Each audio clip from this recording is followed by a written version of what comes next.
ili tuweze kupata uzima wa milele na tuweze kushuhudia kwamba yeye ni Mungu kweli. Praise God. Amen. Bwana asifiwe. Amen. Haleluya. Amen.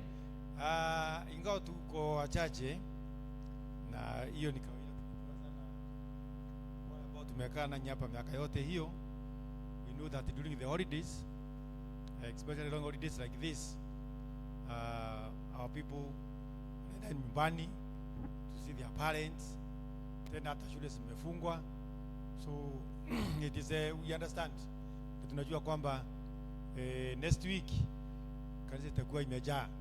Yetu ni kuwaombea wale ambao wameenda nyumbani, wale wameenda Meru, Tharaka Nithi, Embu, Mungu arudishe tena salama ili tuwe pamoja. Na wale walienda kumasishi babake Private, our Archbishop, who is the Bishop of Nairobi, nao wafike salama tena, wakuje na tuendelee. Mambo ni mengi sana yanayofanyika, na kama mnavyosikia ni kwamba hata ajali ni nyingi, kwa sababu ni wakati mwingine, wakati ambao shetani nataka kutumia every opportunity ambayo inapatikana. This is why ningependa tu mchungaji kidogo mambo ambayo tunayaona tumesomewa leo. If you look at Matthew, tukirifaa Matthew 28, then inenda paka the report of the guard. Ripoti ya wale ambao walikuwa wanachunga kaburi walisema nini? Because they wanted to wataka kufisha ukweli. Let us read there. While the women went on their way, some of the soldiers guarding the tomb went back to the city and they told the chief priest vile kumefanyika. Nao walimwambia ukweli kwamba Yesu alifufuka, because they were there. They told the priest everything that had happened. Now the chief priest met with the elders and made their plan. Wakashora plan. Wakauliza, sasa tukisema amefufuka, si watu watamwamini? Tukisema kweli alifufuka, watu watakuwa sasa wataona sisi ni waongo. So wakashora plan. They made a plan to lie, ya uongo. Na ndio hii sasa tunaambiwa hapa that they gave a large sum of money to the soldiers. Walipewa pesa hongo. Corruption iliendelea kupata wakati huo. Wakaambia mseme ukweli. Large sum of money, pesa nyingi sana. Hivi mambo haya hayakuanza sasa ya kuficha ukweli. Even in our courts, taona mtu amekombolewa tu kuja kusema uongo. Asema I was there, I saw, nilikuwa pale nikaona hivi na hivi, na ni uongo. Kwa hivyo mambo haya, hao soldiers walipewa pesa ndio wakae wakirundia mambo hayo. That you say his disciples came during the night and stole his body while you are asleep.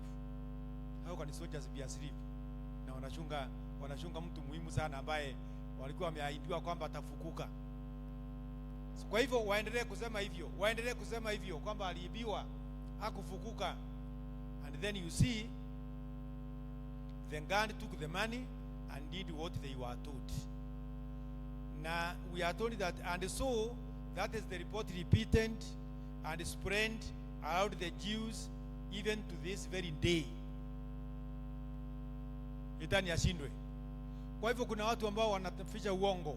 Yaani mambo haya wanataka yafunikiwe ili usiamini Kristo, usiamini the powers of God, usiamini kwamba Kristo alifufuka kweli, ni mwokozi.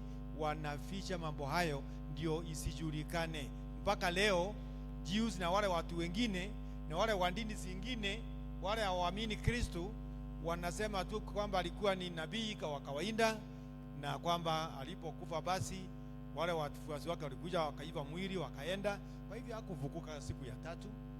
What about you? What do you say? Wewe unasemaje? Wewe unaamini mambo haya?